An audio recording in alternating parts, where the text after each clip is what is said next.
Hello. Dr. Brett Spralin here at Divine Design Natural Health. We have a wonderful event for you here at September 9th, 2024, 2 months away from chaos. It is called A Snake in the Vein. And before we get going, ladies, you want to stand up and model? You do your modeling here. This is Jane and Sandrita. You hams. You hams. It's the last time I asked you to model. Well, you get behind the TV camera. No, that was great. No, that was great. Divine Design Natural Health T-shirts, long sleeve and short sleeve versions have been available for some time, and I always forget about it. But let's get right into this. Let's rock and roll. How about that creepy picture, huh? Oh, yeah. Super creepy. Did it scare you and give you nightmares? Great. That's what we were trying to do. This topic, right away, people spend their life and their time like they're unlimited, and they spend money like it is limited. These should be the other way around. Money can be replaced, but life and time cannot. That's why we're doing this. Because some of your friends and family are getting murdered. Next. Why won't you ever hear this in church? Because it's full of nurses and doctors, and they happen to tithe. So the pastors aren't going to say a whole lot about it. I'm sorry to inform you. Next. If you haven't heard of this, you're going to very soon. What do I mean by this? It's called injectable peptides, or it's called peptide therapy, or it's called medical weight loss, or it goes by a lot of different names. Anabolic steroids, it used to be called, but it's basically the same thing.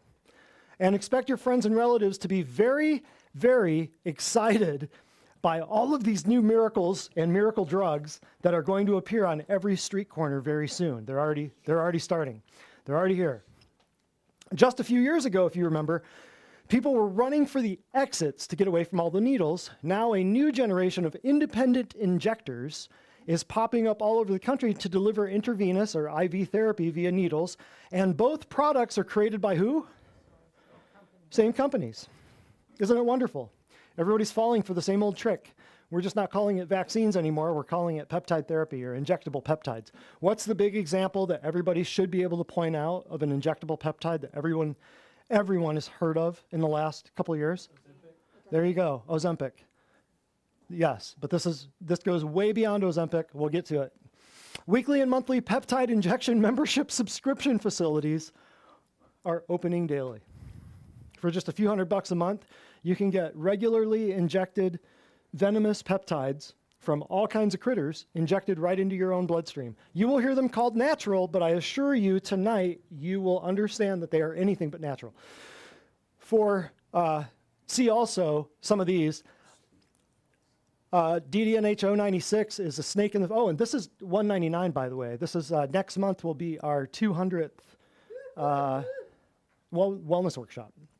So just FYI, we've been doing 200 of these, about 20 to 35 a year, depending on how fast they're trying to kill everyone. We speed it up on the years that they're trying to kill everybody so that we can try to get this information out to everybody. But a snake in the face, that was at the very, very, very beginning of the COVID's hoax, lethal injection scamdemic. And that was 2 weeks after everything shut down, and we were already telling you what was going to happen.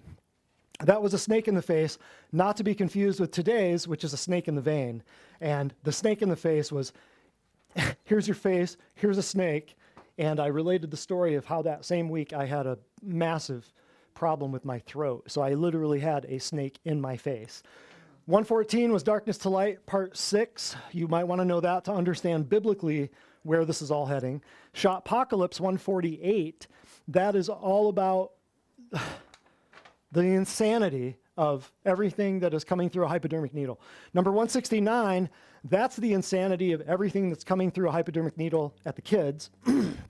You'll understand how this all fits together with the very last thing that we cover tonight. Number 187 is New Age for Old Devils. You might want to understand that for a biblical understanding of why what we do here in natural health is very different than what you see in a lot of New Age practices, in a lot of natural health places, and even a lot of your medical things, medical offices. And then 196, that was just recently, that's nothing but the blood. You might want to understand why the blood is so sanctimonious and why they're stopping at nothing to desecrate your blood, which ties directly into why we're doing this tonight. Now, this is where I want you to go in order to see all those. Go to the home screen, go to divinedesignnaturalhealth.com, go to the home screen, go to the patient information, go to the videos. You can select All of those are by number. They're all chronologically numbered. So, you know, the 096, you'd have to scroll down a little ways. But you can select BitChute, Brighteon, Rumble, Odyssey, Facebook. Wherever you want to view them. Some people love Odyssey. Some people hate Rumble. Who cares?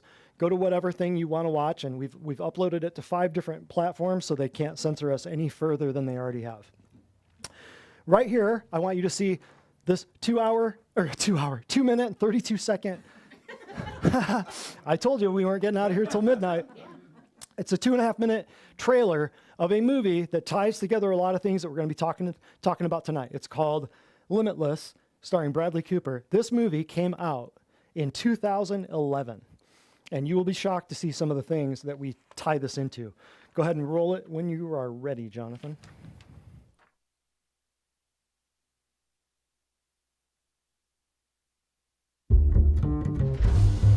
See that guy? That's me. My excuse for looking like this? I'm a writer. Eddie, maybe it's time to let the writing go. But just in case you think nothing ever happened to me. Eddie Mora. Hey. Tell me about this book. Well, how much have you written of it? Not one word. Well, I suppose I can help you with that. You know how they say that we can only access 20% of our brain? This lets you access all of it. They've had clinical trials and it's FDA approved. All right, just out of curiosity, and that's all. I was blind, but now I see. A tablet a day, and I was limitless. I now had cultural appetites. Since when do you speak Italian? I finished my book in 4 days. I'd like to renegotiate my advance. Math became useful. From 12,000 to 2.3 million in 10 days. I'm baffled by this guy. So, Eddie Mora, you do know you're a freak. What's your secret? Medication. Your powers are a gift from God or whoever the hell wrote your life script. I'll open up a line of credit for you. You'll be wanting a few toys. How many of us ever know what it is to become the perfect version of ourselves? What's the asking price? 12.5. I'll take it. Everything I have, I want to share with you. What you doing, hon? You think somebody's watching? My brain is skipping time. I have no memory of the last 4 days. I'm living in that 21st century, doing something mean to it. Your powers are not earned. You're careless with those powers. Have you asked yourself what you're going to do when you run out? You'll die. No one man should have all that power. The clock's ticking, I just count the hours. There's no scenario in which you'd lead this life where you don't work for me. No scenario. I see every scenario. I see 50 scenarios. That's what it does, Carl. It puts me 50 moves ahead of you. Worth the risk? What would you do?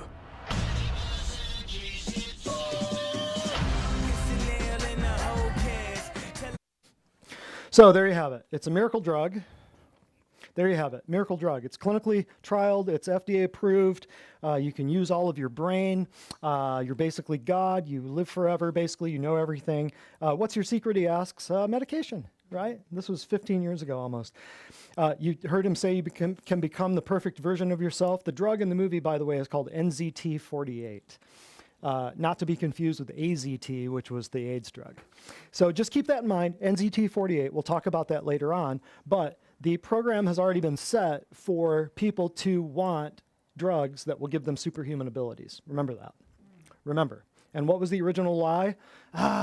Yeah, don't you want this? You want to be like God? You know, you could know all this stuff. It's the same old lie, just repackaged. But anyway, consider this. At a natural health conference in May, I was surrounded by 2 groups of natural health practitioners, chiropractors in love with functional blood chemistry analysis. That means come to our office and we take your blood and we analyze it and we send it to a lab and we look at it, all the markers, and then we give you these usually synthetically derived megadosed synthetic nutraceuticals in order to change your blood labs. That's what a lot of chiropractors do nowadays, unfortunately. And then the other group I was surrounded by was functional medicine medical doctors in love with injectable peptides. And I thought, why do I keep hearing about this?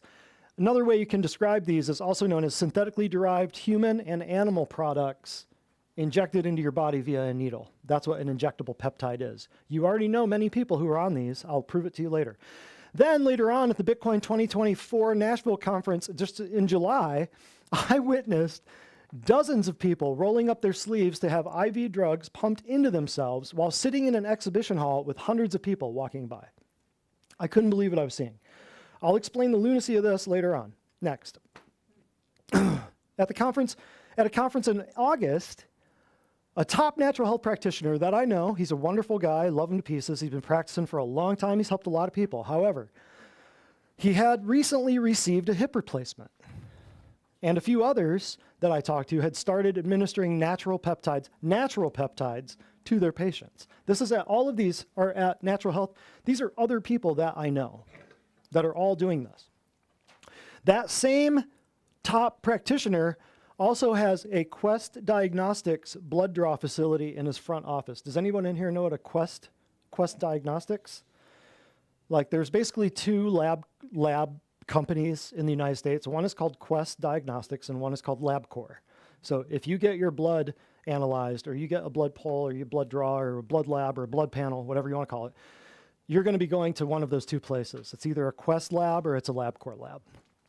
He has a Quest lab in his front office. And he's a chiropractor. He's a nutrition guy. But just on the record, I am an equal opportunity offender. I don't care. Even the natural health crowd is sometimes misguided by shiny new objects promising everything for nothing. Why would that be? If they believe in natural health, here's why. Because if you don't acknowledge how we were created, you will be tossed to and fro like a wave upon the sea. Period. If you don't, and right here, this top guy that recently had a hip replacement, the interesting thing too about that, he eats fast food and he doesn't teach his people how to eat. Sells a lot of supplements. Don't get me wrong. He's a good guy, but if you don't teach people how to eat, you are just treating symptoms. And if you think that you're eating healthy, I can assure you, I thought I was eating healthy for years. And the things that we've done in the last few years that have changed everything, I wasn't eating healthy at all years ago. So if I wasn't eating healthy at all years ago, I guarantee you, you've got some things that you could change, that you can always improve. Let's just say that. So here's a history of hypodermic needles. I want you to study this picture. I want you to understand where they got the idea for a hypodermic needle. Comparison of the tip. You've got a needle, you got a viper, you got a spider, and you got a scorpion. This is where the idea came from, and I'll prove this to you later. Next, Edward Jenner in 1796. All I'm going to say about this is, I'm going to do a quick review of some of the stuff that you all need to know in order to understand what we're talking about in this class. We're not going to go through it all. That's why I gave you all those classes at the very beginning. Edward Jenner in 1796, the guy who scraped cowpox from a diseased calf into the skin of a smallpox patient, and thereby creating the first smallpox vaccination, which was not a vaccination, it was an inoculation, but we won't get into that now. He didn't use a needle to inject anything into the bloodstream. The needles, as you'll see in a minute, were not invented until the 1850s. He scratched the infected pus into the patient's skin, usually between the thumb and forefinger, right here, right in the snuff box, the anatomical snuff box. Natural immunity did the rest. Who got all the credit? The smallpox vaccine is who got the credit. Next. So you might want to know about this. Jonathan Edwards, we talked about this in Shoppocalypse. Jonathan Edwards, if you ever heard of Sinners in the Hands of an Angry God, the First Great Awakening, one of the big guys that black-robed regiment in the colonial, the revolution. He was a very big dude. And he died from a smallpox inoculation in 1758. If I was the devil and I saw this dude preaching one of the baddest sermons in history, that's still read in seminaries across the world, how would I take him out? We talk about that in that class. Jenner's ivory vaccination points. Edward Jenner, his ivory vaccination points. 1821. The points were rubbed, scratched on, or inserted into a cut in the skin. They were not injected. The injections weren't invented for another 30 years, roughly, right? Depends on 1852, 1853. Perhaps milkmaids were immune to smallpox for another reason. An endless supply of raw milk. Nobody was drinking more raw milk than the milkmaids. Just an idea, just a thought. But the word cow is where we get the word vaccine because vaca in Latin means cow. So in Spanish, Portuguese, English, all the Latin, all the Romance languages, the word vaca means cow, which is where we get the word vaccine. So that's also where we get the word for herd mentality, herd immunity. And so you could make a case for we still worship Molech. We talk about all that in those classes, those previous classes. The hypodermic needles in the 50s, here's where they got the inspiration. The Greeks and Romans knew injection as a method of medicinal delivery from observations of snake bites and poison weapons. There it is right there. So hypodermic needles came from, just like we showed the picture at the beginning, snake bites, spider fangs. They knew that there was a way of pumping poisonous, bad stuff into your bloodstream directly past your digestive processes and directly past your skin. In 1660, however, they had used animal bladder and goose quills, to put stuff in, but it fell out of favor because a lot of bad things happened. A lot of people died. Nobody touched it for 200 years until about the 1850s or 60s. This is a big review of everything that we covered on hypodermic needles in the past classes, but you needed to know this. No allergies. Note, no allergies were observed in human beings until the invention of the hypodermic needle. How do allergy clinics treat allergies? Shots. Isn't that great? Isn't that wonderful? Note, autoimmune diseases and cancers took off after 1940s. Autoimmune diseases where they tell you that your body's attacking itself. It's not because your body's attacking itself. It's because your body is attacking someone else's self that happens to be floating around in your bloodstream. That's what an autoimmune disease is. They're just not telling you that it's proteins from another living organism. But that's what an autoimmune disease is. If you'd like to know more about that, check out, I forgot to put that on there, check out You Don't Have an Autoimmune Disease. Aborted fetal tissue and vaccines, we're not going to spend a lot of time on this, but if you want to take pictures of these, you'll never see this anywhere else. You will have to spend hours and hours and hours putting this together and finding this. And this is the stuff from the Moderna, the Pfizer, and the AstraZeneca. A female Dutch fetus aborted in 73. So when you see the HEK 293 or you dig through that 16-inch binder on my front counter up there and you look at the ingredients of all of the vaccines, when you see these letter and number abbreviations, this is what that stands for. Scientists harvested the cell line from an eyeball of an 18-week-old healthy human fetus aborted for social reasons in 85. All the adenovirus, Ebola, all that stuff comes from that dude's eyeball. Next. Here's another one, MRC5, AstraZeneca, and a lot of the childhood vaccines. That contains harvested cell line from the lung tissue of a 14-week-old male fetus aborted in Britain. WI-38, you'll see that one everywhere. The parents felt they had too many children. It was packed in ice sent to the United States to be dissected for a lucrative money-making business. Boom, there it is. WI-1 through WI-25 cell strains were derived from the lung, skin, muscle, kidney, heart, thyroid, thymus, and liver of 21 separate elective abortions. So if people don't understand this, it's in the ingredient list. Next. It's a death cult. It's Molech. We're still giving children to Molech. WI-27, I'll let you take a picture or read this. WI-44, here's a point I want to make. 80 elective abortions were involved in the research and final production of the current rubella vaccine. So when people, MMR vaccines, they think, oh, it's just MMR. No, it's not. 21 from the original WI-1 through 26 fetal lines that failed, plus 38 itself, plus 67 from the attempts to isolate the rubella virus. We're just butchering them, grinding them up, sticking them in stuff that's not even really vaccines anymore, and then tricking you into putting it in your kids and your grandkids. Note, more than 23 vaccines contain, probably more than that now, this is old information, contain cells, cellular debris, proteins, and DNA from aborted babies. So if you put foreign DNA into your body might have a reaction, right? Because your body doesn't want the proteins from an aborted fetal eyeball floating around in your blood because that's the blueprints of another organ that doesn't need to go on the side of your liver, right?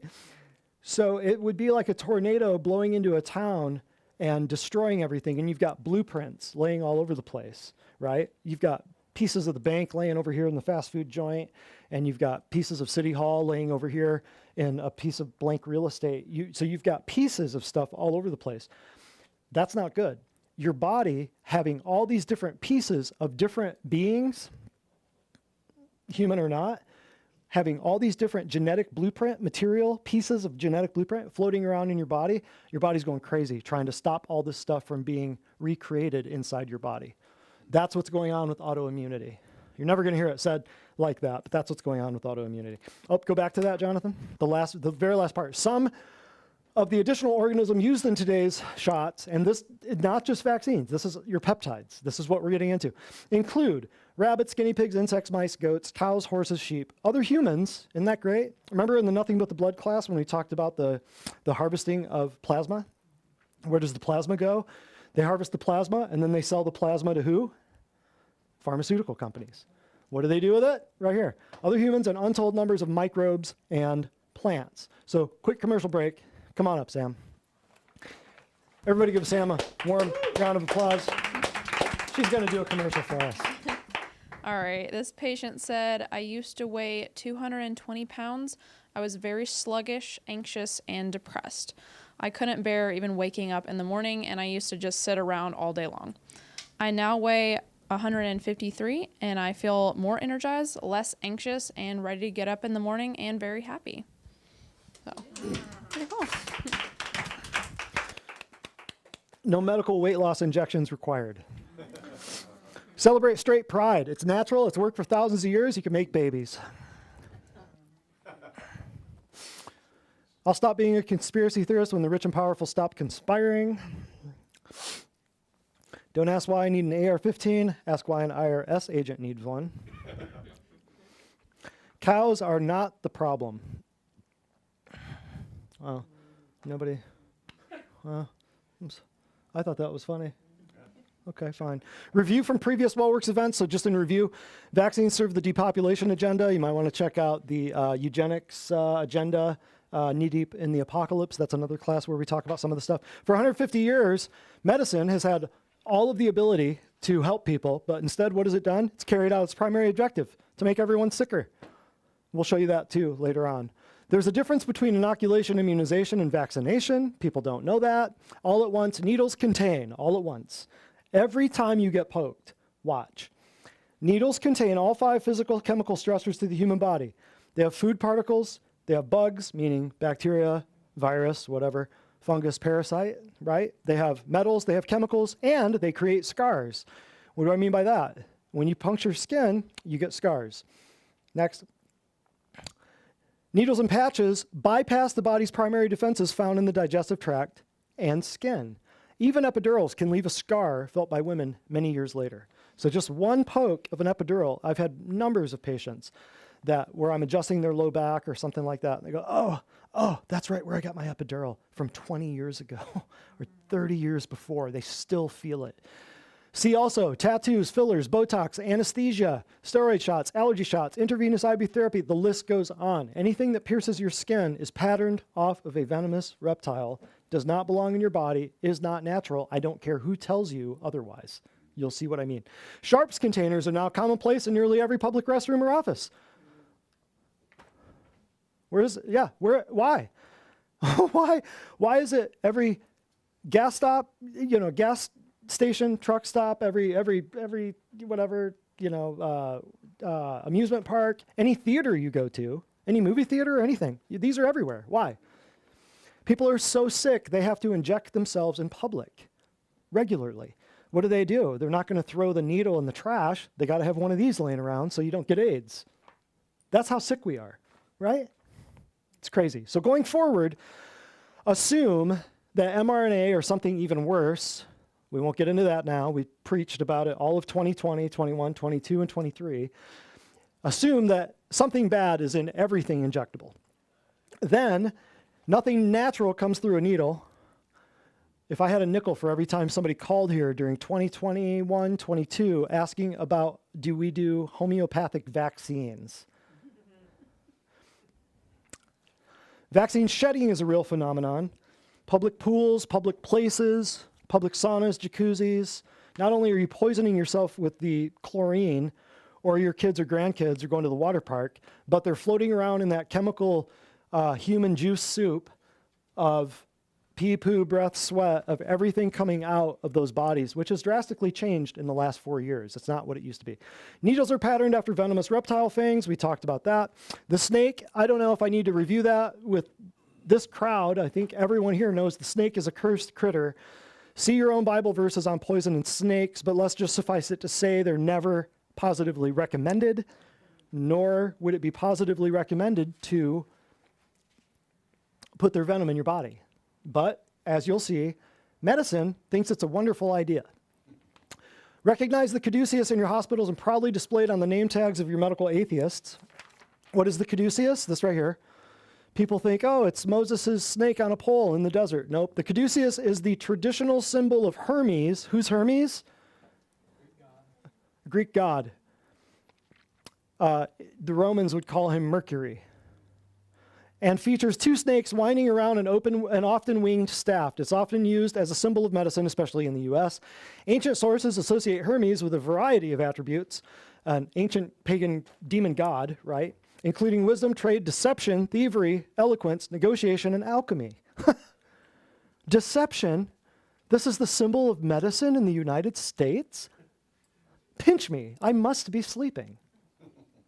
Next, there's the caduceus. Here's the rod of Asclepius. They're two different things. We talk about this in, I don't know which one. I don't know which class, but we go into deep, pharmakia. We go deep down the rabbit hole on all of the symbols of the roots of your pharmakia healthcare. Here, the Greek mythology, the rod of Asclepius, sometimes also called Asclepios, also known as the staff of Asclepian, is a serpent-entwined rod wielded by the Greek god Asclepius.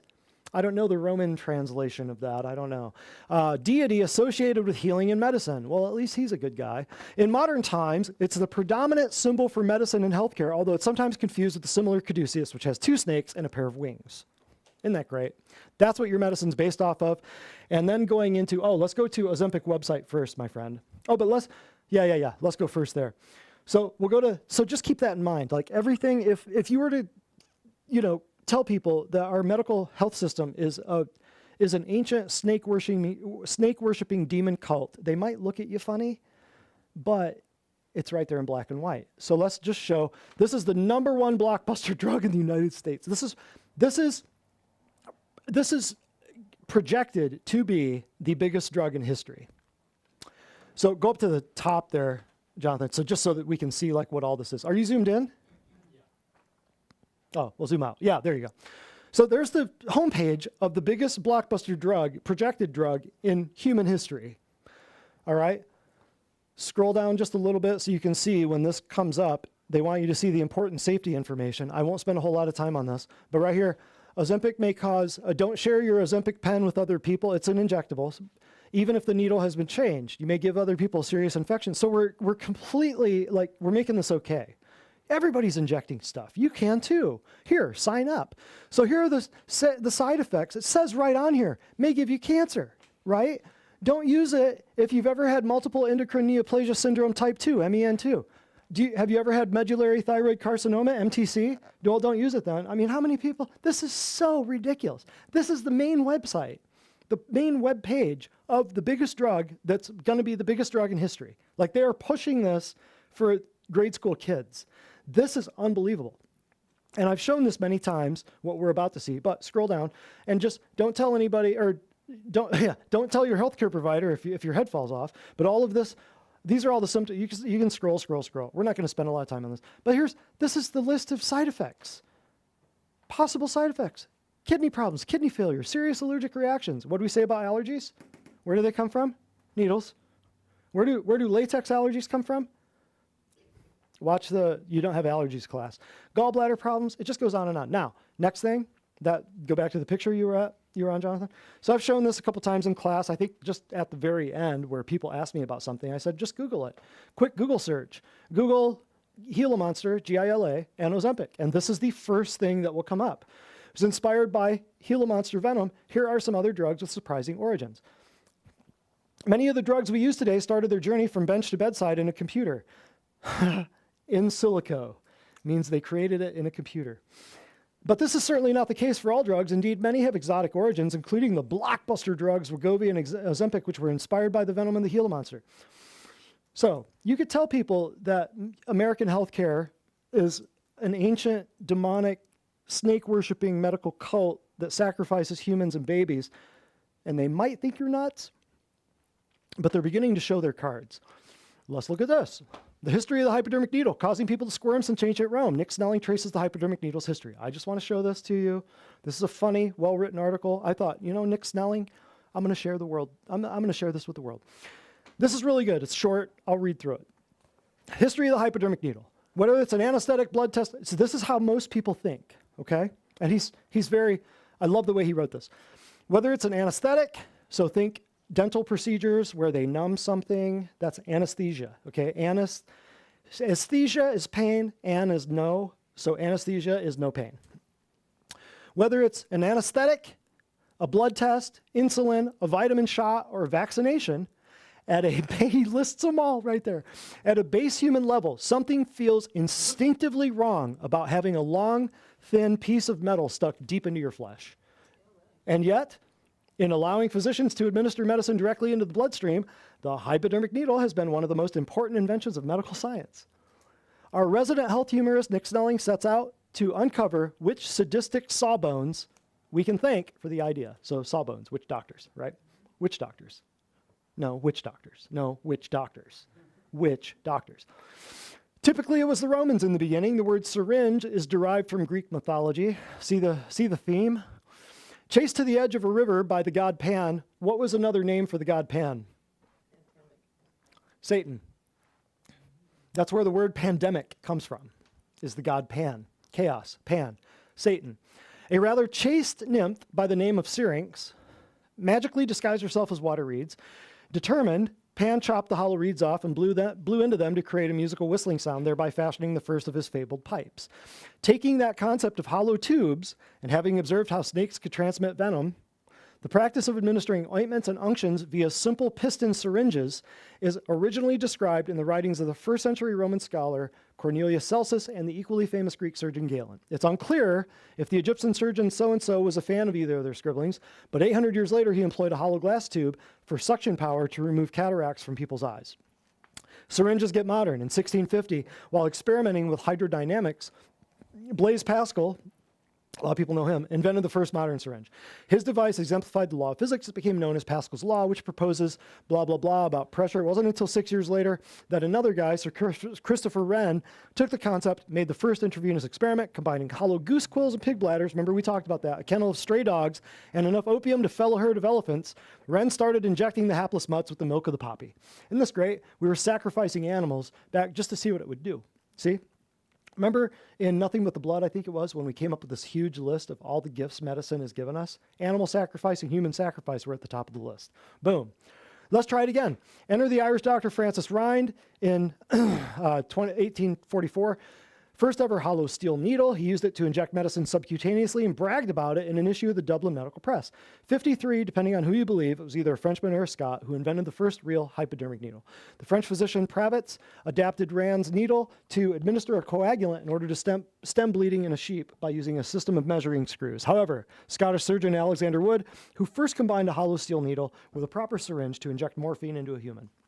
Thus, Wood is usually credited with the invention. Notice they never mentioned smallpox. They never mentioned Edward Jenner. They never said a word about the first cowpox/smallpox thing.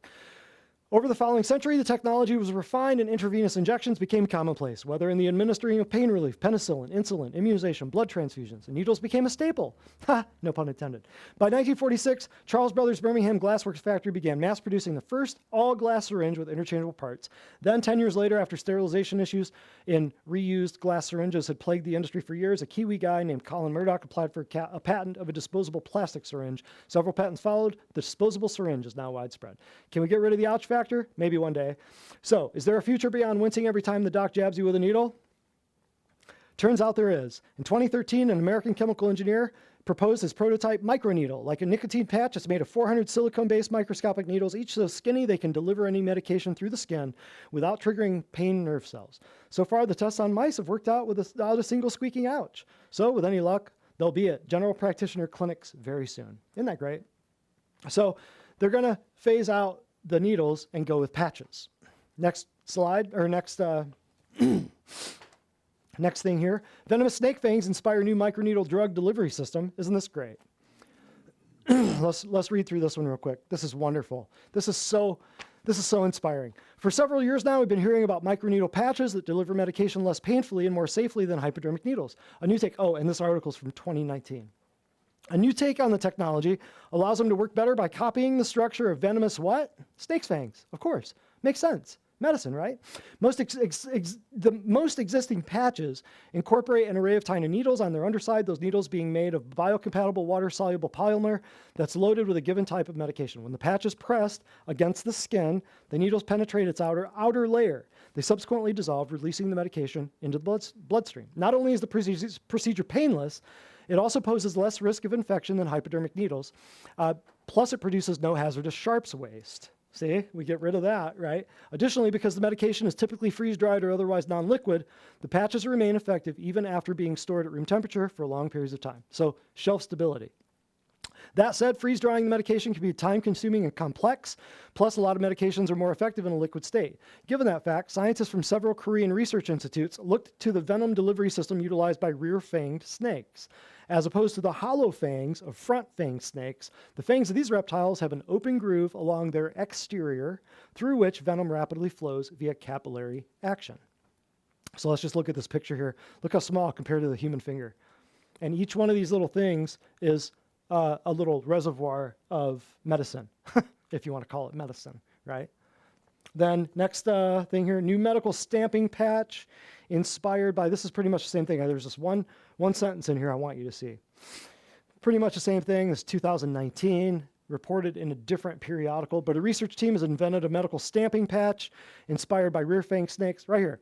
The modern-day syringe invented 167 years ago was inspired by the pressure organs inside a front-fang snake's head that inject venom by using pressure. Guy says here, this result is the innovation to another level of a technique handed down over 167 years ago. So you take 2019, you minus 167, you got about 1852. So hypodermic needles, we didn't even know about them until 1852, right? So this is right here is another reason why we do not do patches. We don't do any type of patches here. Unless it's something that, like is an ointment or something, a liquid herbal that could go on your skin, we don't know what's in the patches. We don't trust what's in them. And it's completely not normal, not natural. Next, currently available injectable peptides. Yes.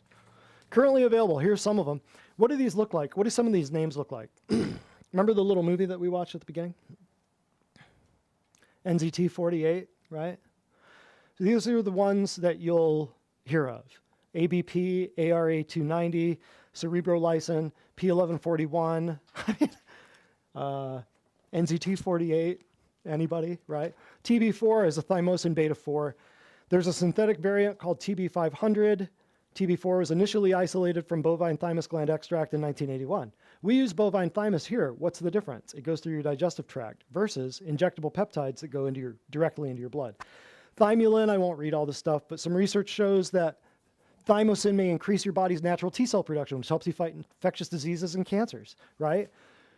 I'm just showing you some of the easy stuff that you can find if you do a search for some of these things, and tell me that some of these drugs don't make it sound like you will never die. If you take this stuff, like for instance, this one right here, BPC 157, AKA the magic peptide, all the Hubermans, all the websites, all the podcasts, all the superhuman guys, all of the Gary, I can't remember, the podcast, the Brecca, all these guys.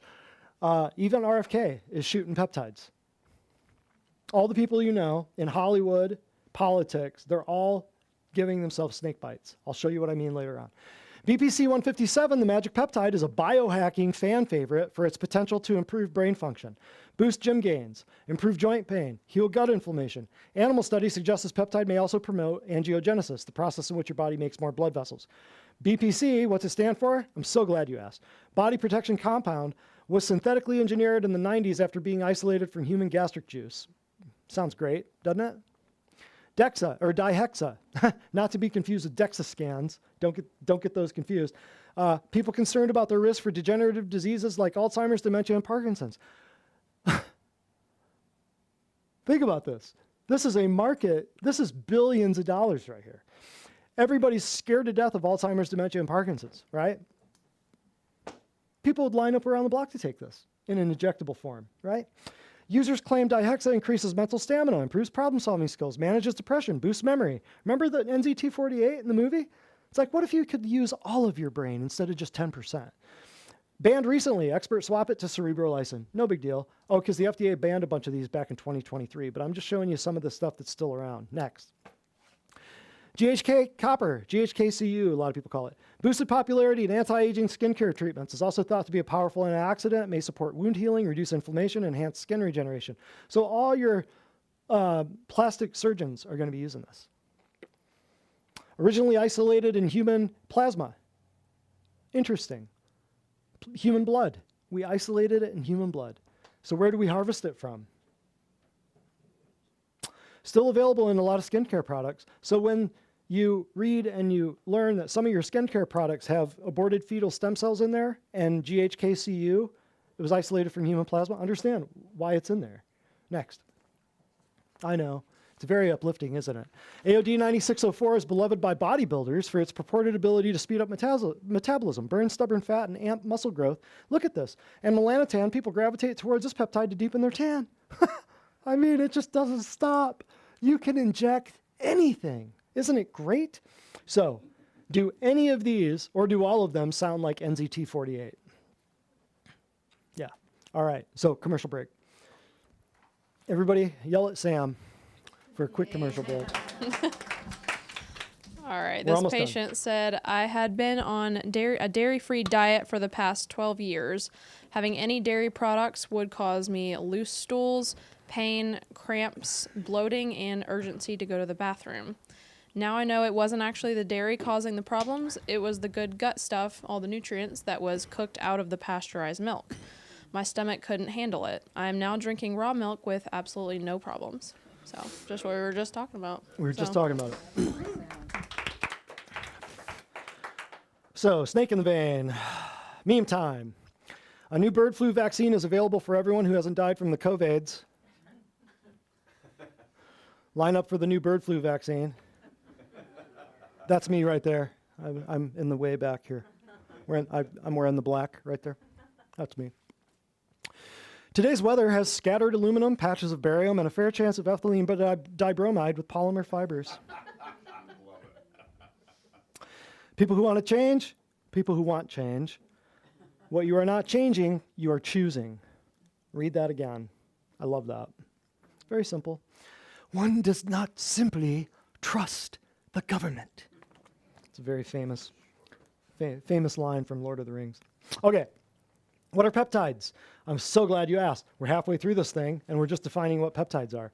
Peptides are small proteins composed of short chains of amino acids that signal the cells in your body to perform certain functions. It's very simple. Every enzyme in your stomach that digests something like pepsin, or every protein, your keratin, your collagen, your skin, your hair, every hormone, insulin is a hormone, oxytocin, estrogen, those are hormones, and neurotransmitter, GABA, acetylcholine, everything that you can pretty much name in your body is made of protein or is some kind of amino acid. So it's basically a peptide.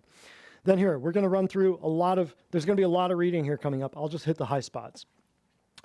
Peptide refers to a compound composed of 10 to 100 amino acids linked by peptide bonds. So it's just a chunk of protein. A chunk of protein. So basically anything an animal creates, anything an animal makes, anything another human makes, a protein, an enzyme, a poison, a venom, anything can be a peptide.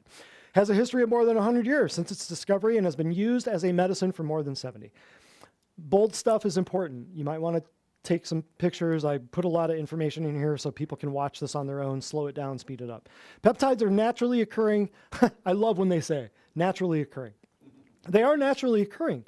They occur in your body when your body makes them. But when somebody else's body makes them, it's not natural. But peptides are naturally occurring biologically active substances in organisms. There have been tens of thousands of species found in organisms so far. Keep that in mind. Next. Peptide drugs include peptides or their modifications used for disease prevention. I'm going to get into what these modifications are in a minute.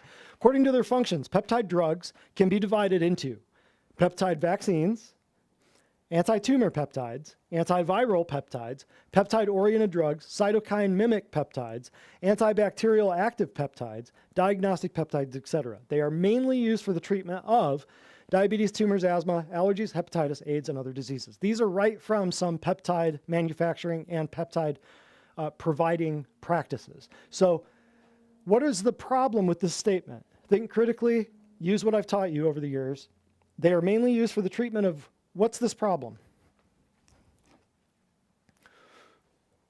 Lifestyle, lifestyle, lifestyle, lifestyle, lifestyle, lifestyle, mostly lifestyle. So the reason that we're doing peptides is for mostly preventable lifestyle modification diseases. Keep that in mind. You'll see this pattern play out next. What was the first peptide? Oh, you're going to love this. You've got people in your family on this. Since the synthesis of the first therapeutic peptide, insulin, in 1921, you're going to love this. Remarkable achievements have been made, resulting in the approval of more than 80 peptide drugs worldwide. The development of peptide drugs has thus become one of the hottest topics in pharmaceutical research. See why we're talking about this? It's everywhere. If you turn on a television for 5 minutes, you're going to see an Ozempic commercial. Next.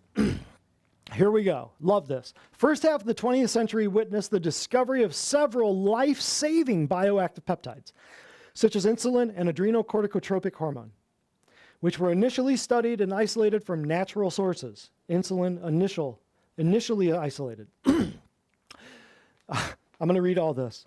I want you to get this. The discovery and development of insulin, a peptide with 51 amino acids, has been considered as one of the most monumental scientific achievements in drug discovery.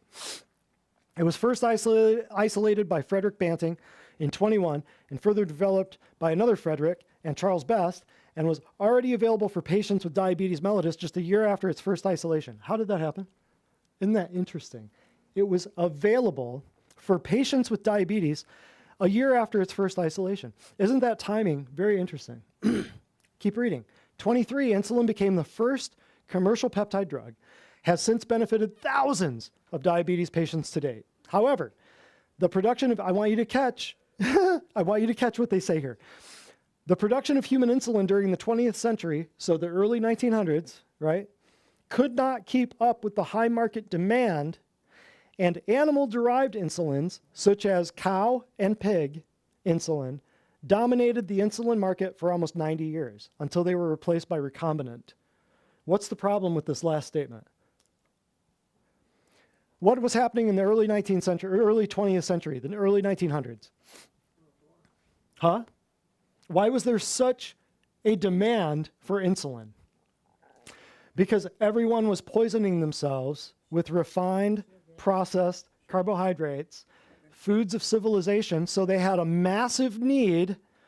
We need to harvest this insulin, and back then the only way they knew to do it was from what?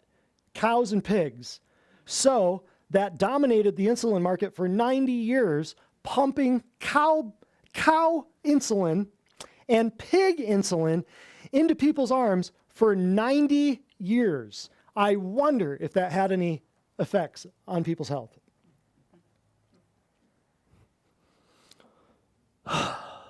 This is medicine.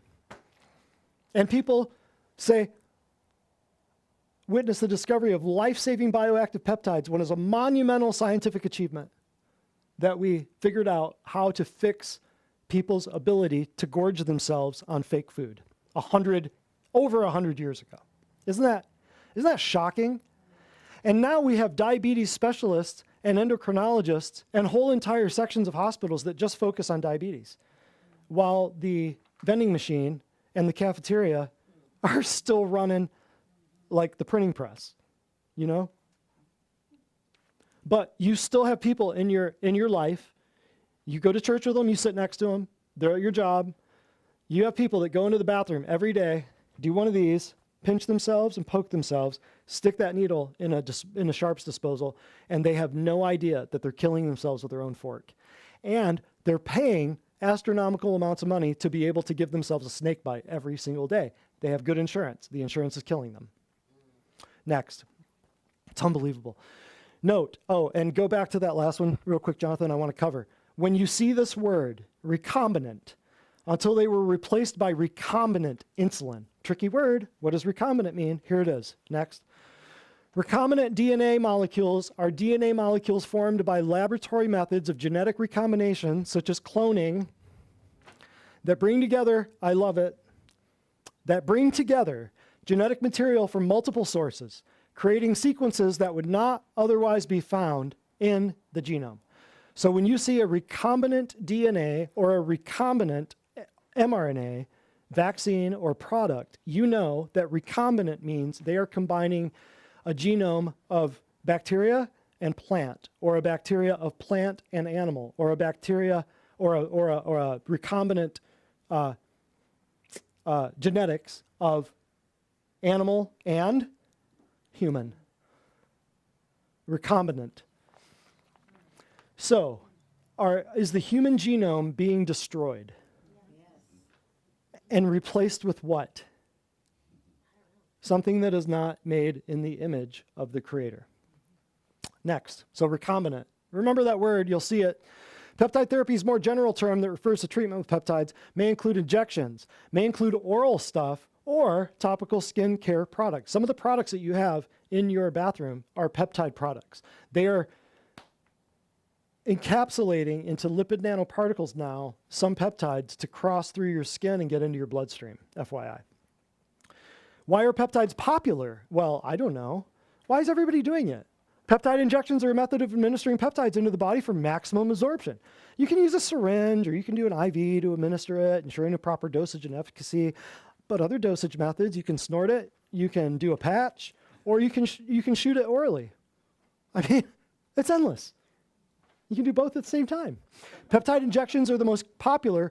They provide the highest bioavailability. When taken on an empty stomach, peptide injections can be absorbed within 30 minutes. If you want to get your hangover remedy from the local IV shop, they will come to your house, they'll shoot you, you'll feel it in minutes. It's great. The injection is also easy to go back, administer, ensuring the peptides circulate directly into the bloodstream. See, bypass the skin, bypass the breathing, bypass the sinuses, bypass all the lymph nodes around all the circular holes in your body, like your ears, your eyes, your nose, your mouth. Bypass all of the lymph nodes, bypass all the white blood cells, bypass all the neutrophils, the eosinophils, bypass all of that, shoot it directly into your bloodstream. What could possibly go wrong? Next. Peptide injections, everything you need to know about Jennifer Aniston's go-to anti-aging treatment. It's all anti-aging. Look at that picture, isn't that great?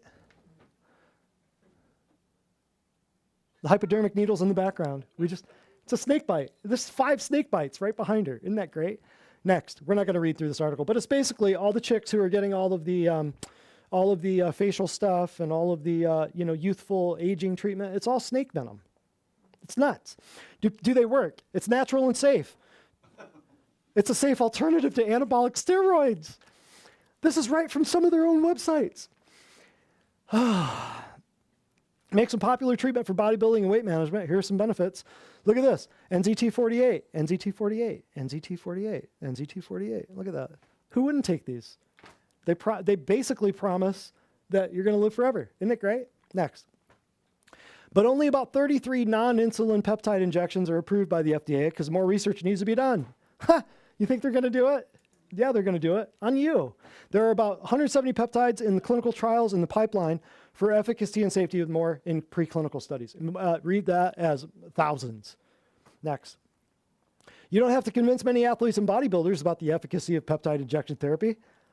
I wonder why. All the dudes in the 90s and the early 2000s who got busted for performance-enhancing drugs, they were doing peptides.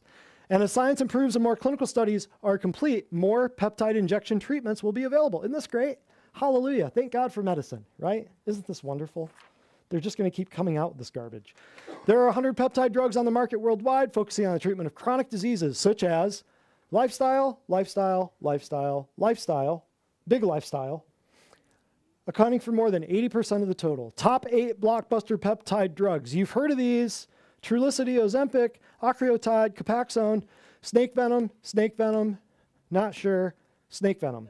Successful drugs never cure disease. Successful drugs generate billions in sales. Check this out. Isn't this great? Peptide drugs global sales 2020. Never says a word about any of the millions and millions of people who are taking this garbage, pharmakeia, nonsense, witchcraft, smut, about anybody getting better. It's just how many billions of dollars they've made. That's medicine. But I have good insurance. I know. Oh, I know. There it is. Oh, and these names should sound familiar, the companies, right? Those names should sound familiar. How many billions of dollars? 1,000 millions is a billion, right? And then here's why they take them. Lifestyle, or I should say this. I should say fake food. So the diabetes that was around 100 years ago that they developed insulin for, guess what? It's worse now. Medicine's had 150 years to fix this stuff. What have they done? Screwed the pooch. Went to the playground. Made billions of dollars. Didn't do squat. Got people worse. Isn't that great? But like right here, diarrhea associated with metastatic carcinoid tumors and vasoactive intestinal peptide tumors. So cancer, nutritional deficiency, and toxicity, usually caused by vaccines. Isn't that great? So now people might think you're crazy if you were to say that American healthcare is run by an ancient demon-worshipping, snake-worshipping cult, but they're beginning to play their cards. Next. Oh, yeah. Come on up, Sam. Take a break. I'm getting winded. Whew. Tell you what, this is a big one. I have been flying. All right. It's a really good one. All right. This patient said, I had struggled with infertility and irregular menstrual cycles for at least 3 years. For years as a child, I spent hours in doctor's offices chasing answers about my digestive problems like acid reflux and similar symptoms. I had also been on and off birth control since I was 18. After being a patient for exactly 1 week, I was able to have my first unmedicated menstrual cycle in 3 years and the first one at all in 5 months. My acid reflux has improved greatly and I am now losing weight. I feel better and I have so much more energy, and I'm excited to see how the infertility issue is restored according to God's will and in His time. Yes. So it's awesome. Oh, and the birth control pills. What class of drug are those? Peptides. Next. That's not the most equal hit my own planet. Hard my beaver.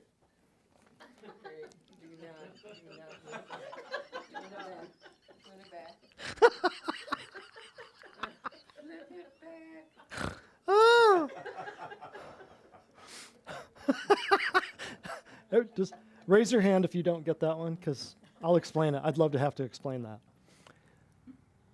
Ozzy Osbourne completely lost his mind, out of control, can't understand a word. Well, he's got a thick English accent, but he's also he's brain dead. So I can picture him saying that, and then here's Joe Biden saying, "Hold my beer." Ozzy Osbourne. Yeah, see, I knew I'd have to explain it. See, now everybody gets it. Next. Oh, that's great. If we divide 125 genders by 3 bathrooms, how much climate change do we have?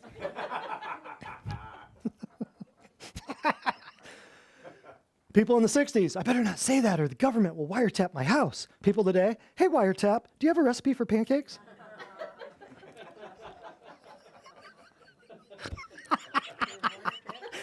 Oh, get rid of your Alexa, get rid of your Siri, get rid of your listening devices, get rid of your Nest, get rid of your Google Home doorbell things.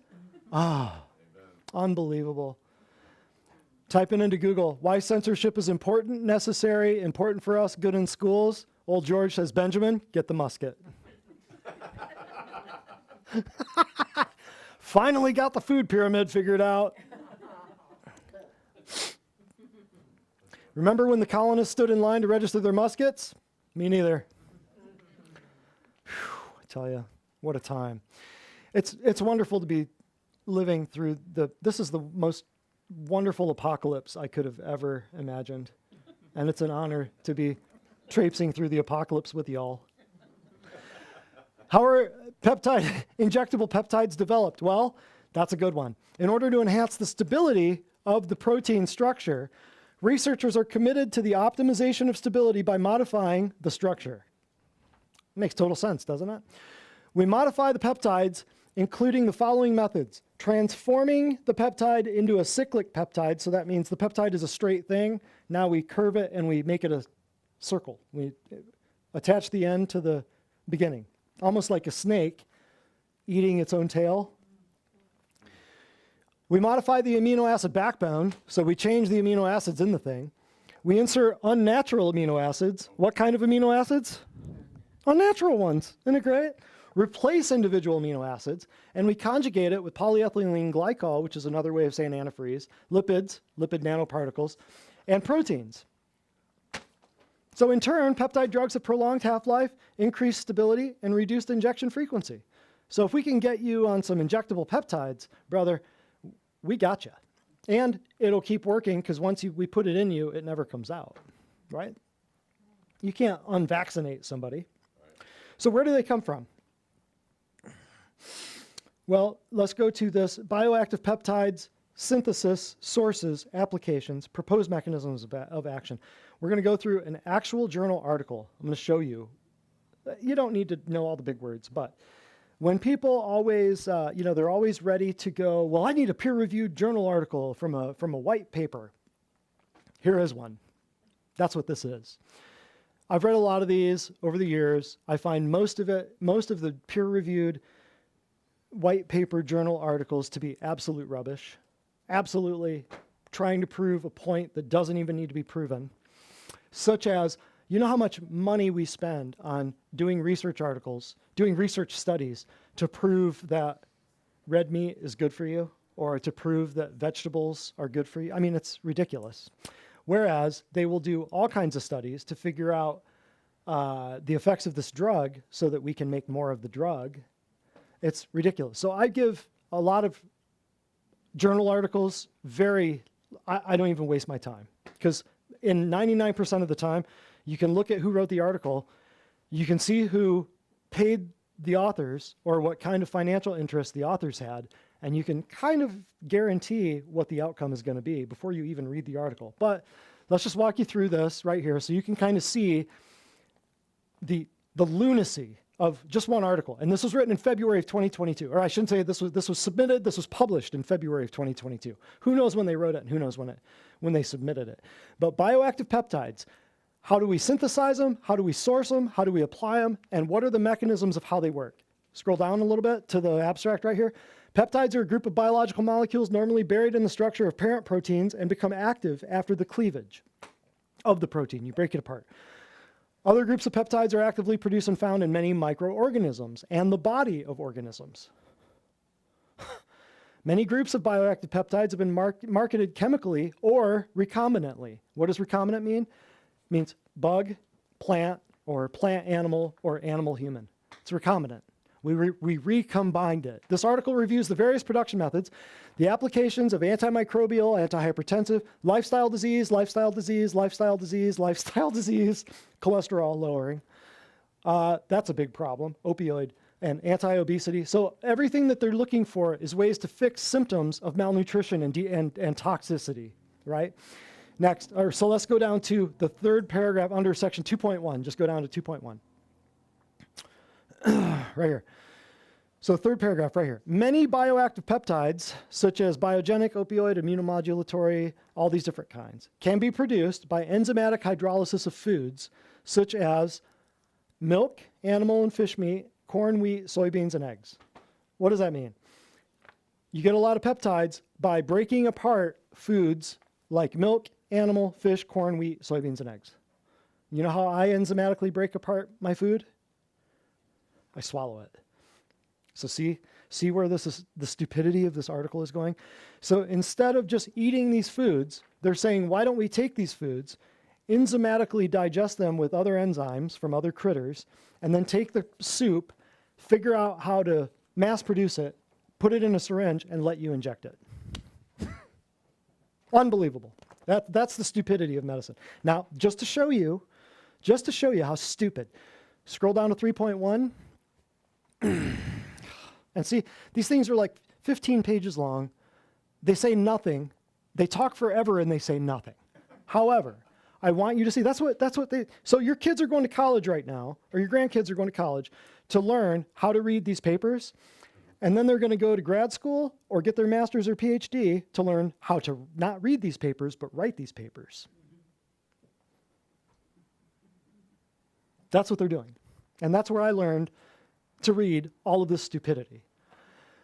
Right here, one of these important, so we're talking about animal sources. So where do they get these things? This is a peer-reviewed journal article in a major article. They're saying, where do we get them? Well, we get them out of animals. One such group of animals is marine sources.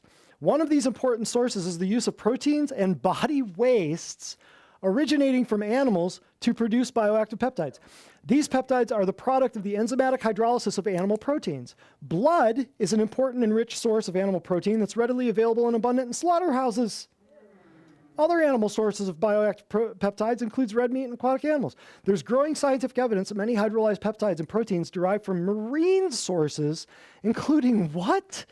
Mollusks, crustaceans, and fishery wastes, like head, intestines, skin, and fins, are available or are capable of promoting human health and preventing chronic disease.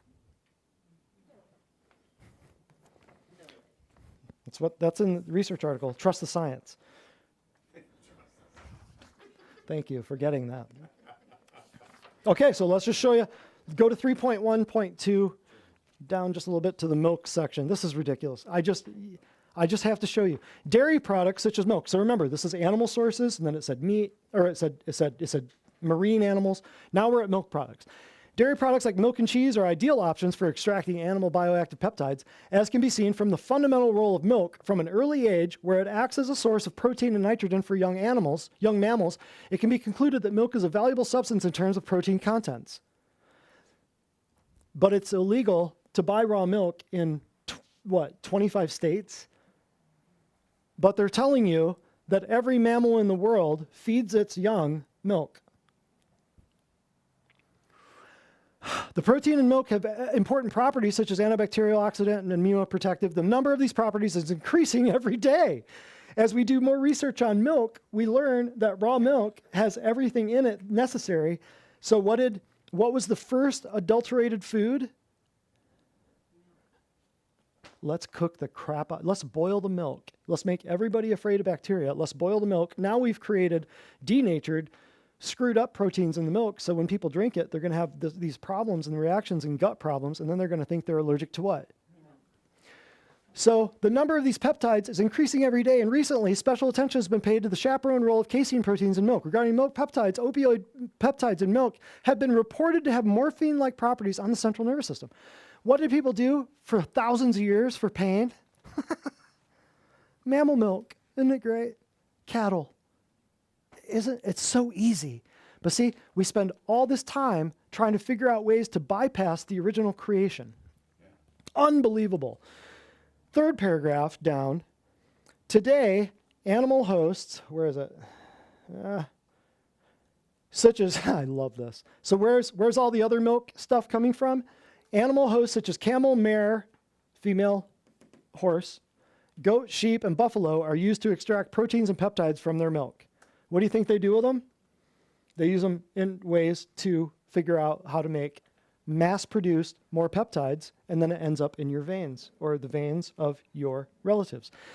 A couple more paragraphs here. The egg products, 3.1.3.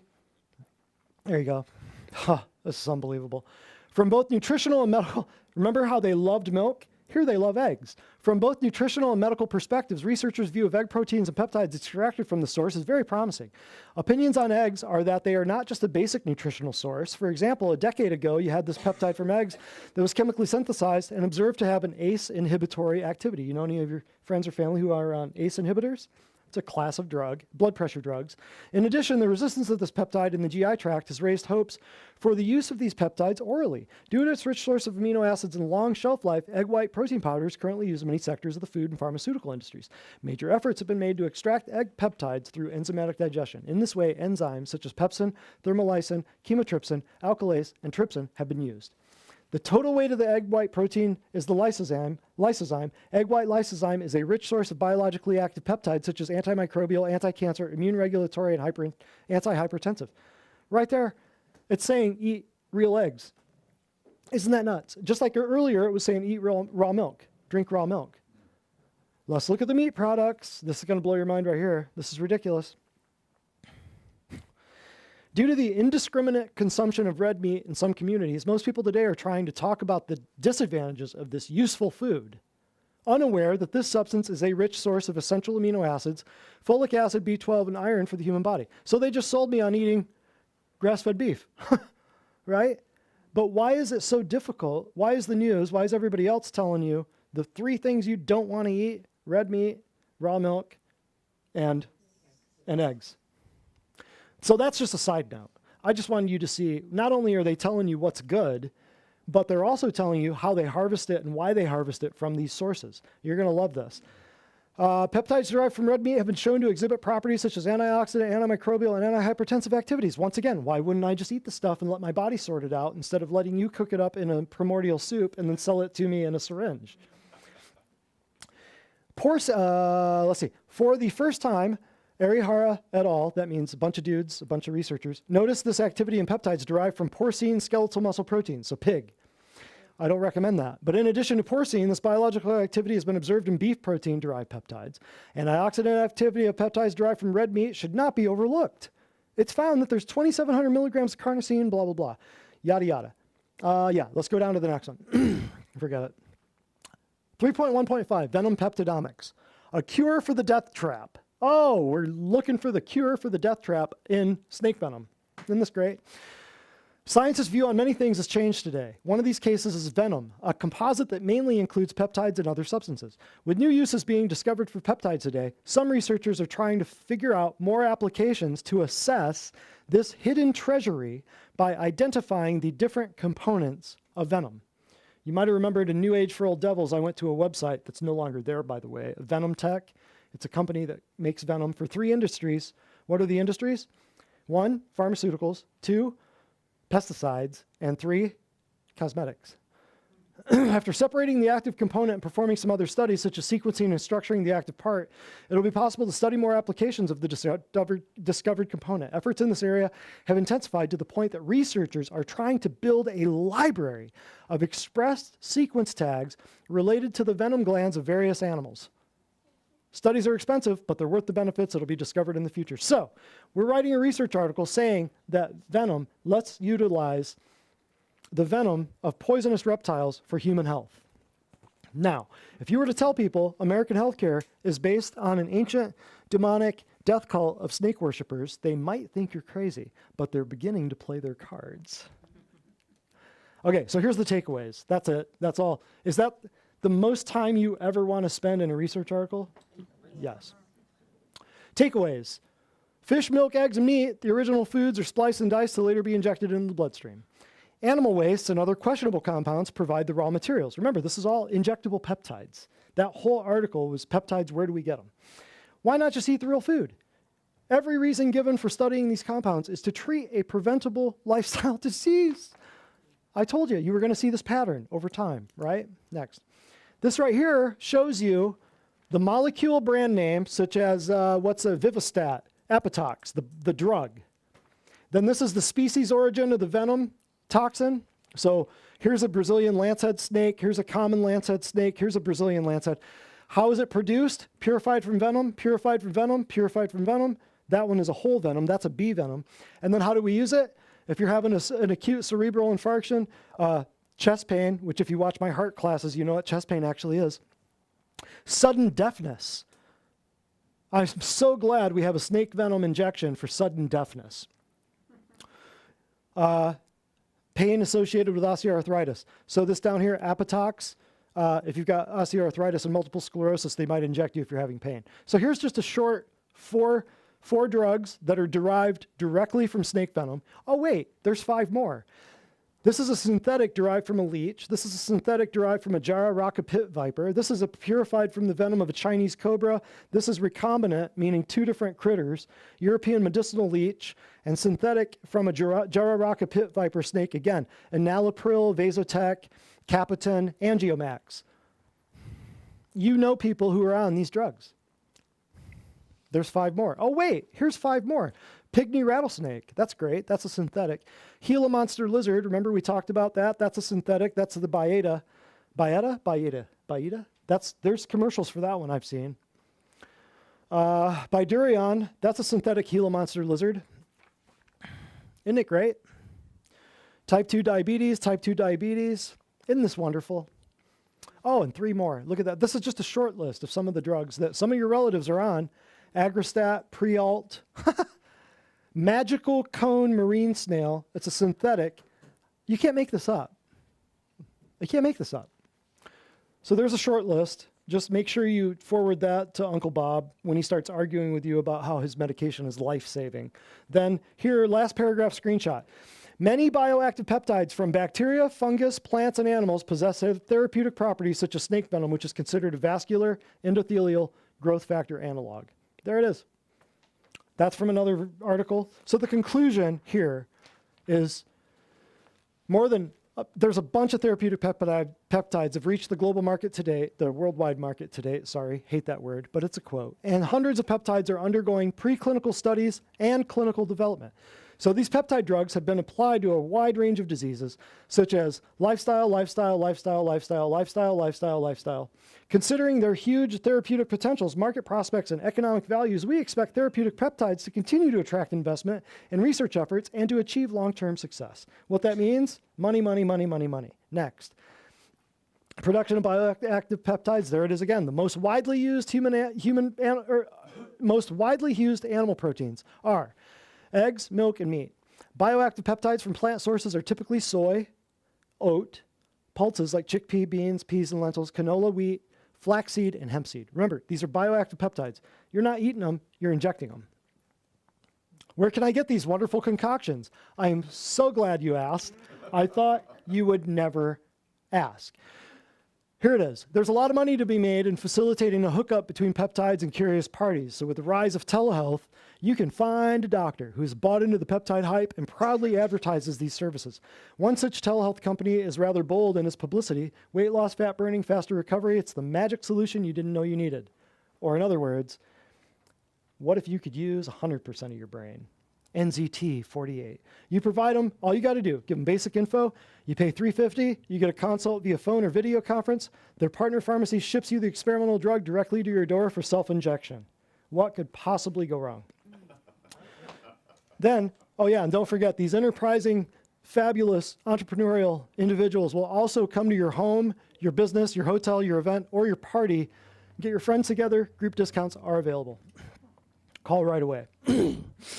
Where else do I get these? Right here. Prime IV hydration. Look at that. These guys are putting fruit in the IV bag. Just scroll down on this one. I just want you guys to see this. Look at this. This is the stuff you can do. You got migraines, fatigue, dehydration, seasonal allergies, sun exposure. You got to have an IV for sun exposure. Scroll down a little bit more. These are everywhere. These guys, you can click here and find a location. They're everywhere. They're all over the place. Hydrotherapy or IV therapy benefits, treatments we offer. Scroll down. Yeah, athletic performance, rehydrate, anti-aging. Keep going. Weight loss, immunity boost, recover from your hangover. Spent $400 at the bar, spend $500, we'll get you feeling better. Jet lag recovery. I mean, you can't make this up. Scroll down, and you've got a membership program. People are falling for this left and right. Another one. Oh, and franchises are popping up. If you're interested, you can go here and you can apply to be a franchise owner.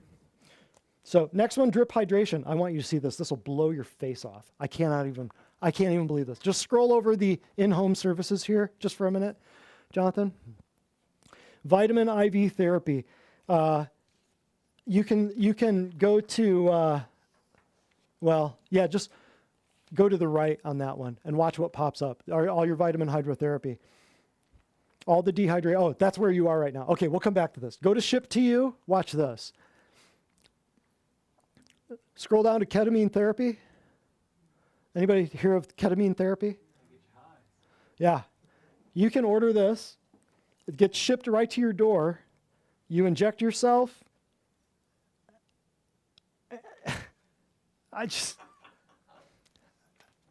Revolutionizing mental health. I'm stunned by this. Yeah, these people, high as a kite, middle of the day, injected. Now, you ain't coming down from this because it's in your bloodstream. Anyway, so yeah, the vitamin IV therapy thing I wanted you to see, because go back to the the stomach flu one. And this is something new too. Yep, stomach flu right there. So you can do 300 for a bag, per bag. Notice the ingredients here. B complex vitamins, so synthetic, vitamin B12, synthetic, vitamin C, synthetic. Where are they buying these products? Pharmaceutical companies, because who else can make them? But notice this, antacid and anti-nausea. Scroll into this, Jonathan, zoom into that, the picture of the bag right there. What do you see right there? Vitamins, B complex vitamins, vitamin B12, vitamin C. What else is in it? Pepsid and Zofran. You've got an anti-nausea drug and or an antacid and an anti-nausea drug in the IV. These are everywhere. There are numerous places you could go get one of these right now in this town. There are drugs in the IVs, and they're telling you that there are drugs in the IVs. So this is like when I went to the Bitcoin conference in Nashville at the Music City Center, and there were, I mean, it was a massive conference, thousands of people there, 30-something thousand people there. And there were 2 of these companies there, and I looked at the menu. I was thinking, what do I want to have today? And I saw on the menu, they had drugs in the IV bags. I couldn't believe it. And I thought, this is brand new. I didn't know about this. How did this slip past me? Then if this isn't enough for you, then you can just order Amazon One Medical, and you can do your you can do your Amazon One Medical right here. Oh no. Oh yeah. Pull this up. Amazon One Medical. Have you guys heard of this? It used to be called Amazon Clinical. They renamed it. 24/7 on-demand care with Prime. Oh, good job, Jonathan. That was fast. Prime members can add 1 medical membership and get 24/7 on-demand care for $9 a month. $9 a month, Prime members. You got access to 24/7 on-demand care. You can do video chat. You can do Treat Me Now phone calls. You can do in-app health records and care plans. You can secure messaging with a provider. You can do convenient prescription refill and renewal requests. They are cutting out the doctors and the pharmacies. Amazon's taking over. They're cutting it out, and you can order whatever you want. Isn't this great? We need more people to have more injections and have more drugs. So last but not least, yeah, isn't this wonderful? You can get treated colds, flus, allergies, stomach bugs, vomiting. So watch this. Colds and flus, poisoning. Allergies, poisoning. Stomach bugs, poisoning. Vomiting, poisoning. Headaches, more than likely poisoning, but could be a nutritional thing. Urinary tract infections, poisoning. Yeast infections, poisoning. Skin issues, 9 times out of 10, poisoning. So they're poisoning you and then getting you to pay for more poison. Unbelievable. And people are going to go, well, you know what? $9 a month? I think I can do that. Why? Because they're indoctrinated, medicated, fluoridated, vaccinated. Man, you're not even talking to a human anymore. They listened to some stranger on TV tell them to go get a gene modification injection. They listened to it. They got multiple ones, probably, and they think you're the nutbag. Nuts. We are living in the apocalypse, and I couldn't be more excited. This is fabulous. It's going to be wonderful. I need to invest in funeral homes. But I did meet a funeral home guy a little while ago, and he told me what he did, and I was like, stop the presses. Everybody shut up. I need to ask this guy like 50 questions. And I couldn't get to him in time, and he left. I hope to meet him again soon. Next. Because I have a lot of questions. The Bitcoin group. Last but not least, here we go. This is it. Oh, wow. I flew. I am so proud of myself. So there's a lot of talk about these, but people don't know what they are. I want you to see this. Well, you can go to this website too, Jonathan. If you don't have the picture, the screenshot, just go to the website in the thing, in the handout. Which part are you on, the beauty blockers? Yes. Yep. Yeah, fascinating. This is fascinating. How many of you know what this website is? You can scroll that in a little, or zoom that in a little bit. Scroll up so everybody can see where we got this. So I just did a search on a few things, and I just want you to see this, because who runs Planned Parenthood? Who does all the procedures at Planned Parenthood? Medical doctors. Nurses, right? So you could say that our healthcare system is run by ancient demon-worshipping, snake-worshipping atheists and blood-drinking Luciferians. You could say it. What are puberty blockers? If you're a transgender, intersex, or non-binary, puberty may feel especially hard. Sometimes during puberty, the changes going on in your body might not line up with your gender identity. If that sounds like you, know that you're not alone. Your gender identity is real. There are medical treatments you can use to help your body better reflect who you are. Some young trans, intersex, and gender non-binary people may decide to take puberty blockers after talking about it with their parents, or guardian, or a nurse, or a doctor. Puberty blockers are medicines that prevent puberty from happening. They work by blocking the hormones, testosterone and estrogen, that lead to puberty-related changes in your body. This stops things like periods and breast growth or voice deepening and facial hair growth. There are two kinds of puberty blockers. How many? One to keep you from, get you from boy to girl, and one to keep you from going girl to boy. A flexible rod called hystrelin acetate that goes under the skin of the arm and lasts for a year. And then a shot called leuprolide acetate, which works for 1, 3, or 4 months at a time.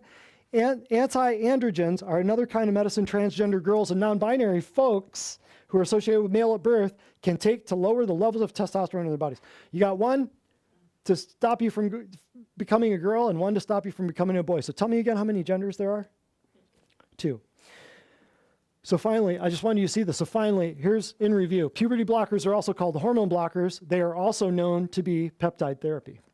So all your birth control pills, all of your RU486 abortion pills, all of this stuff, you've been taking peptides. People in your family have been taking peptides for decades. Remember, the thief comes to block, suppress, and inhibit. If you are taking a puberty blocker, if this is a thing that's a natural thing, you know, the whole transgender nonsense garbage, then why do you have to have medical intervention to achieve it? It's a hormone blocker, so it's blocking, suppressing, and inhibiting normal physiology. Normal physiology. Hystrelin is a nonapeptide. If you just look up hystrelin acetate, go to drugs.com. That's a having 9 amino acid peptide. That's what that means, a nonapeptide. Analog of gonadotropin, releasing hormone with added potency, so they make it stronger. It's available as a daily intramuscular injection. Once again, snake bite. Hystrelin is also available in a 12-month subcutaneous implant made available for the palliative treatment of advanced prostate cancer. It's a cancer drug. Next, you've got people in your family that are on this. Guaranteed. You've got people at church. You've got little girls. You've got people. This is demons. It is absolutely doctrines of demons. Yep. Paul warned us. Timothy warned us. Everybody warned us. A 12-month subcutaneous implant for central precocious puberty, that's what they call it, became available in 2007. Also known as leuprolide, is a manufactured version of a hormone used to treat prostate cancer, breast cancer, uterine fibroids for early puberty, or as part of transgender hormone therapy. It's given by injection into a muscle or under the skin. Why? Because if you took it orally, it wouldn't work. You have to get it into the blood. It is all about the blood. Note, both of these hormone blockers are also peptides. Take that, LGBTQs.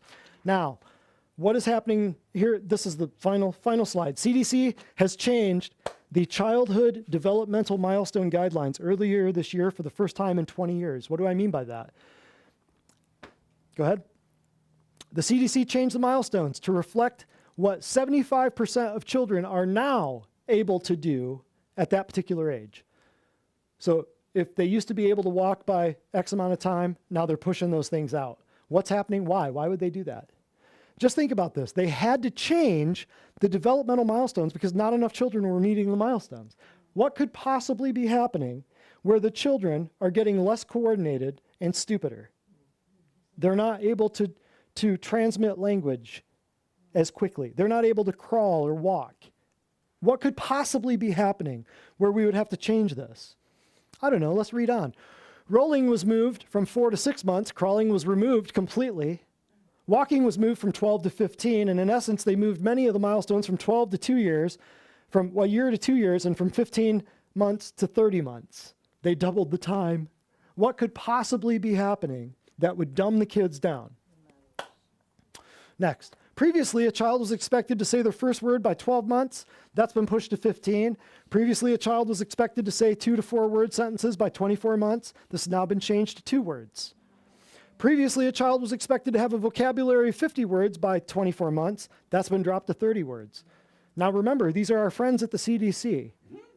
Remember, we love these people. They trust the science. Previously, a child was expected to say their, oh, we already read that one. But last but not least, not enough American children were meeting normal development milestones. The system is literally poisoning children and slowing their cognitive and physical development. This is not a let's be nice and be sure everyone gets a medal move. It's a let's hide what we're doing to American children so we can keep profiting move. That old serpent deceives the whole world. You cannot tell me there is anything good that comes from American healthcare. You can't. So questions. We're done. Wow. I got that done 3 hours ahead of time. I'll take a question or two. Thank you. Thank you. Thank you. Question or two, anybody? Do you not feel like the IV stuff is just a scam for rich people? The IV stuff being a scam. The question was, do I not feel that the IV stuff is a scam for rich people? It's a scam to get more needles into more arms. But I mean, people, if they could pay, is it a scam? Is the IV thing a scam? It could be. But if people could get a pick-me-up or, I mean, they're going to feel something. So if they do it once and they're like, oh, man, made me feel like Bradley Cooper taking NZT-48 for 2 or 3 hours because they're injecting synthetic megadose nutraceutical, pharmaceutical grade stuff into they're going to feel it. So I think it's a, for lack of a better word, a safe and effective legal snake bite that will make subscription users. But I mean, how are people going to be able to afford it? Yeah, probably the rich people, I guess. I don't know. I think it's just a way to get more stuff, more animal peptides and more snake bites into people. Yeah. Anything else? The video, the antidote. Yes. He recommends nicotine patches to draw out the snake venom. It doesn't draw out the snake venom. It binds to your brainstem so that the snake venom can't bind, because nicotine is a stronger binder, and it dislodges the snake venom from your brainstem and from your nerves where you've lost smell and taste. So is that doesn't pull out. Okay. Yeah, but nicotine patches. I'd rather have people doing nicotine patches than, I mean, I'd rather have them just smoking tobacco if they're going to do nicotine. Or just, there's also nicotine in most of your vegetables. Yeah, eggplant, things like that. So I've got no problem with people doing nicotine patches. I'd rather have them doing that than lisinopril, you know. But it's a pharmaceutical grade patch. What else could be in it? Good question. I don't know. But if they're really at the end of their rope and they've been struggling with stuff for years and they want to try it, okay. Yeah. But but most people are going to hear that and go, oh, that's the magic fix, without fixing their diet, fixing their detox, getting their drainage channels open and getting everything cleaned out of their body. They're just going to go straight for the nicotine patches, 7 milligrams, slap it on. Where's my smell? Where's my taste? That's what most people are going to do, unfortunately. So I think I've really only had like one patient really still kind of struggling with smell and taste over the years, ever since this whole COVID's hoax has happened. I think I've only had one. Yeah. Anything else? Going once, going twice. All right. Thank you very much. And, September 9th, October 5th, I think. First Monday in October, I believe. Well, going at the rate we're going, I don't know what's going to be happening. So, is it the 7th? October 7th. Monday, October 7th. So we're just doing these about once a month now. We've got a lot of stuff covered. We're doing a lot of topics covered in the past, and we're doing, since we've got the Divine Design Academy going now. People are kind of self-educating themselves at the speed that they can go at. And so we're just doing these about once a month. Given the fact that that next time we do a class will be a month from the election, I'm not sure what we're talking about. We might be talking about how to survive the burning and rampaging of cities with mostly peaceful protests, or we might be talking about how to cyber attacks and how to survive. We might do another FEMA summer camp edition, the Survivor FEMA summer camp edition. I don't know. We might see, but I'm sure it'll be an interesting time, and it's been a pleasure tiptoeing through the apocalypse with all of you. I highly recommend get silent weapons, get loud weapons, get shofars to blow, and get food and water and beans, bullets, and Band-Aids, as they say. But I don't know what we'll be doing in October. But yeah. Question? Huh? Invest in lead. Invest in precious metals, lead and copper. Yep. Anything else? Jesus said, as it was in the days of Noah, Mm-hmm. so shall it be. As it was in the days of Noah. As it was in the days of Yuval Noah Harari. Yes. Here he is. The gay Jewish atheist is now the false prophet of the world. We're just living in, this is the best apocalypse I could imagine. And I'm really proud of the globalist snake worshippers. I'm really proud of the genocide that they've inflicted upon the world. I'm just wondering what's taking so long. They've had a long time to plan this. I'm wondering, why are they not going faster? All right, I'm Dr. Bruce Spradlin, Divine Design, Natural Health. We'll see you in a month. Thank you very much.